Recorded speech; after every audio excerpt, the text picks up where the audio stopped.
Le divorce est-il consommé entre le colonel Assimi Goïta et son premier ministre Choguel Kokala Maïga? C'est ce que nous allons essayer de comprendre dans cette vidéo et l'émission de nos chers aînés. Il y a un proche du premier ministre qui a été arrêté et il y a ensuite eu beaucoup de choses que je vous propose de suivre dans cette vidéo.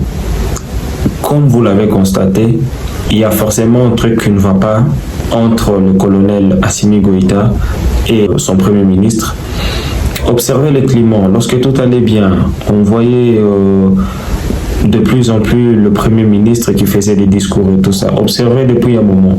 Il y a forcément un truc qui ne marche pas. Et on va essayer de le comprendre dans cette vidéo. Je vous propose de suivre cette émission pour quelques minutes. Mais avant de vous mettre la vidéo, je vous demande de liker la vidéo et de la partager au maximum.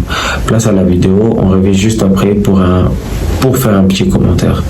Aujourd'hui, dans les Sewanou, Choguel Maïga se retrouve-t-il aujourd'hui sur une chaise éjectable? Ce sera ma principale question.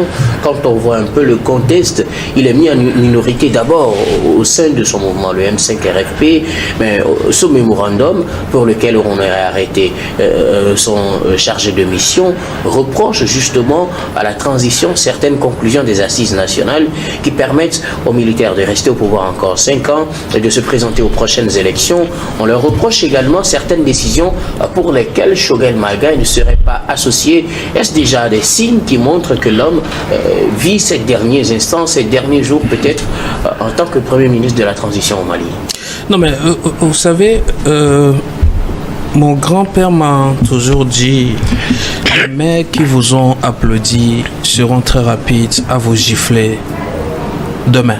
Aujourd'hui, ces mêmes mecs qui vous applaudissent peuvent rapidement vous gifler. Et donc, je le dis en ayant en mémoire des discours percutants du Premier ministre malien, que ce soit devant les grandes instances internationales et aussi à l'intérieur du pays et dans la sous-région, et en répondant bien évidemment à certaines préoccupations occidentales, ce monsieur qui a tenu de vrais discours que pratiquement la majeure partie de cette Afrique du vent nouveau apprécie ou continue toujours d'apprécier. Alors aujourd'hui, techniquement, il est clair que l'homme n'a plus vraiment les 4 pieds de sa chaise.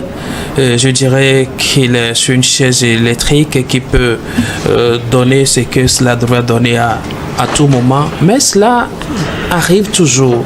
Je pense que c'est des situations sur lesquelles des détracteurs sont en train de surfer, mais qui ne doivent normalement pas entacher la procédure d'un Mali nouveau, où la lutte pour le peuple malien ne doit pas être estompée dans cette éventuelle crise. C'est vrai, depuis un moment, l'opinion qui porte, ou alors le groupe qui portait Choguel Maïga a connu aussi des scissions, a connu aussi des malaises, et nous ne pourrons pas prendre pour preuve plus cette dernière arrestation, qui n'est pas la moindre, parlant d'un chef de mission ou alors d'un chargé de mission d'un premier ministre qui soit ainsi arrêté pour raison d'opinion défendue. Alors, si je suis en mission pour quelqu'un, je défends une mission, cela veut dire celui pour qui je suis en mission a la même conviction des choses. Donc, vous pensez que Choguel Maïga est totalement... je ne dirais pas totalement, mais... du contenu de ce je ne dirais pas totalement, mais serait entaché. Je parle au conditionnel, serait entaché par la position de son chef de mission. Le contraire m'étonnerait. Le contraire m'étonnerait, parce que lorsque vous voyez les remous d'ailleurs au sein même de son camp depuis un moment, cela veut dire il y a quelque chose qui ne cloche pas. Mais là, je reviens sur l'aspect manipulation. les âmes sont manipulables et des idéaux sont introductibles pour manipuler la position des hommes.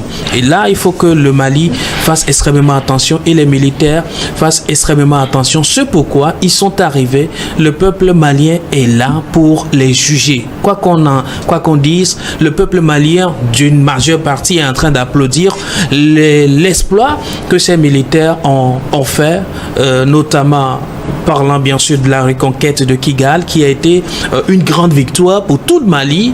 Il ne faut pas qu'on entache cette victoire et cet exploit par ces petites crises qui vont être très rapidement récupérées par des ennemis de la victoire du Mali. Il y a lieu de faire extrêmement attention. Les questions techniques, je reviendrai là-dessus, sont à véritablement dissocier des questions politiques. Malheureusement, quand tout se mêle, il y a toujours du malaise, il y a toujours des crises intermittentes qui s'installent. Voilà quelque chose qui est en train de pointer son nez au Mali. Il y a lieu de faire extrêmement attention pour ne pas jouer sur des braises.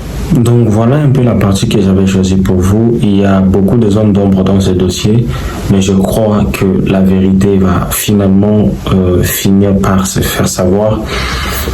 Mais je trouve que si tout ce qu'on avance est vrai,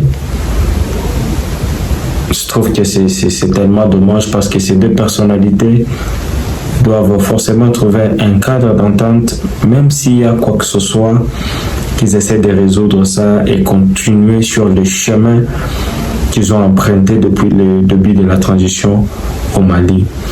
Donc dites-moi ce que vous en pensez dans l'espace commentaire.